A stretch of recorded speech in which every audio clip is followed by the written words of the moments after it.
Sebelum tonton videonya jangan lupa untuk tonton dahulu video sebelumnya, dan subscribe channel ini, semoga yang subscribe masuk surga, amin.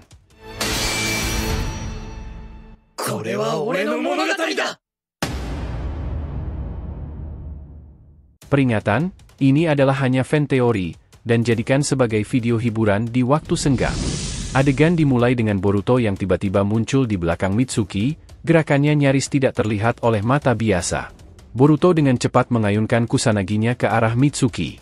Mitsuki, yang sadar akan ancaman tersebut, dengan sigap menahan serangan itu menggunakan tangan yang diperkuat dengan teknik Sage modenya. Namun, kekuatan Boruto yang telah terpengaruh oleh kekuatan Otsutsuki terlalu besar.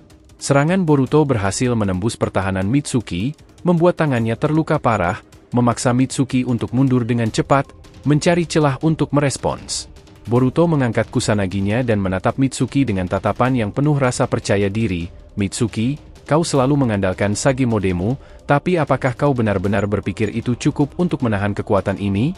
Kalian semua hanya memperlambatku. Ucapan Boruto terdengar tenang namun penuh sindiran, menunjukkan betapa superior dirinya sekarang.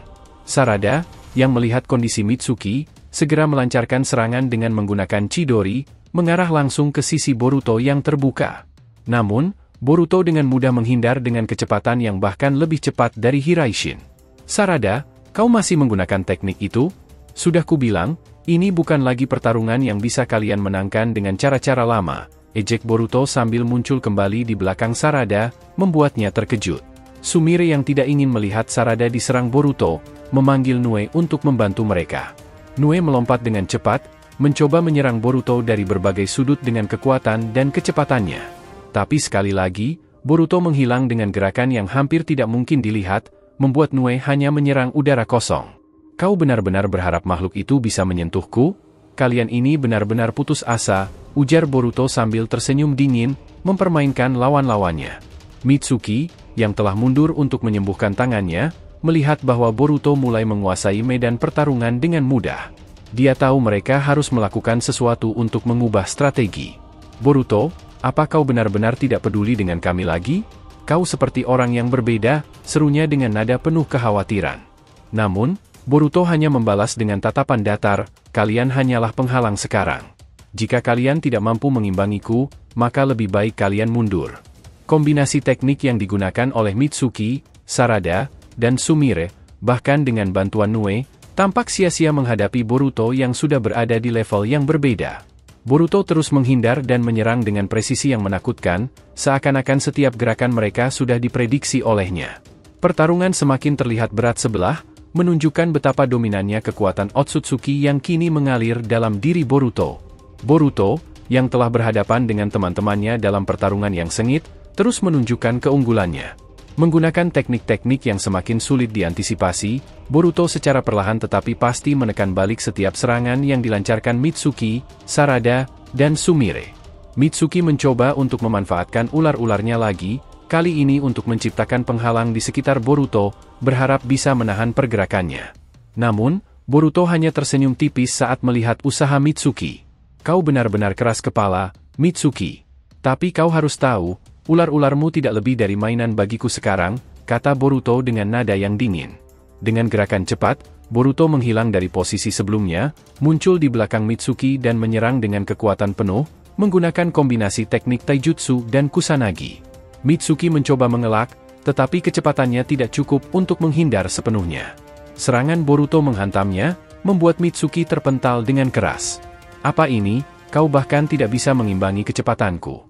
Sangat mengecewakan, ucap Boruto, mengangkat kusanaginya kembali, menatap Mitsuki dengan pandangan meremehkan. Di sisi lain, Sarada melihat rekannya dalam kesulitan dan langsung memutuskan untuk melancarkan serangan jarak jauh menggunakan teknik api. Dia melompat ke udara, mengumpulkan cakra di kedua tangannya, dan kembali mengeluarkan Jutsu Katon Gokakyu no Jutsu yang besar, mengarahkannya langsung ke Boruto. Boruto dengan mudahnya menghindar, bahkan sebelum api tersebut sempat mendekatinya. Kau harus berlatih lebih keras, Sarada. Seranganmu terlalu lambat dan mudah ditebak, kata Boruto sambil muncul kembali di samping Sarada yang terkejut.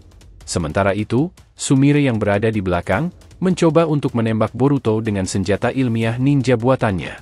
Dia menargetkan titik-titik vital Boruto dengan presisi tinggi, berharap setidaknya bisa menunda pergerakannya. Namun, Boruto, dengan kekuatan dan kecepatan yang telah ditingkatkan, berhasil menghindari setiap peluru dan kunai yang diarahkan padanya. Senjata ilmiah? Ini adalah alat untuk orang yang tidak punya kekuatan sebenarnya. Kau harus tahu batasanmu, Sumire, Boruto berkata dengan nada meremehkan, sebelum menghilang sekali lagi dari pandangan.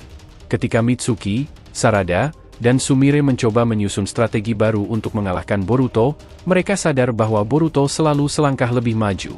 Setiap rencana yang mereka buat segera dibaca oleh Boruto, yang terus mendominasi pertarungan dengan teknik Otsutsuki yang kini menjadi bagian dari dirinya. Ini sudah cukup. Kalian seharusnya tahu kapan harus menyerah, kata Boruto dengan nada datar, seolah-olah pertarungan ini hanya permainan baginya. Boruto akhirnya melihat sebuah celah dalam pertahanan mereka. Dengan sebuah teknik perpindahan ruang yang sangat cepat, Boruto memanfaatkan momen tersebut untuk meloloskan diri dari kepungan mereka. Di situ, aku menemukan celah, kata Boruto dengan tenang, sebelum menghilang dari pandangan, meninggalkan Mitsuki, Sarada, dan Sumire dalam kebingungan dan kelelahan.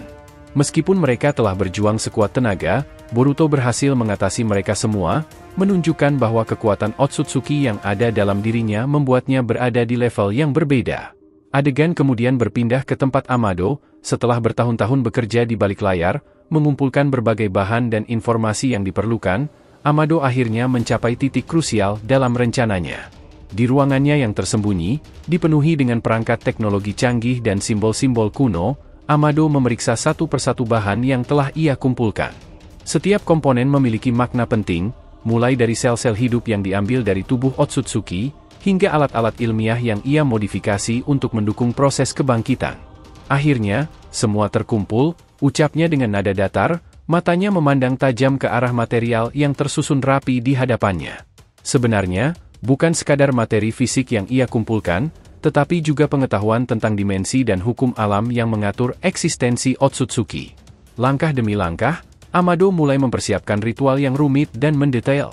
Ruangan itu berubah menjadi laboratorium, tempat di mana sains dan mistisisme bertemu. Layar-layar monitor di sekitarnya menampilkan data genetika Otsutsuki yang telah ia kumpulkan, sementara tangan Amado dengan cekatan mengatur instrumen-instrumen yang rumit. Terdapat sebuah altar pusat di ruangan itu, di mana nantinya proses inti dari kebangkitan Shibai akan terjadi. Amado dengan hati-hati memasukkan sel-sel Otsutsuki yang telah dimodifikasi ke dalam alat khusus yang dirancang untuk menyalurkan energi ke dimensi lain. Namun, di balik kesibukannya, ada kegelapan yang merambat di ruangan tersebut.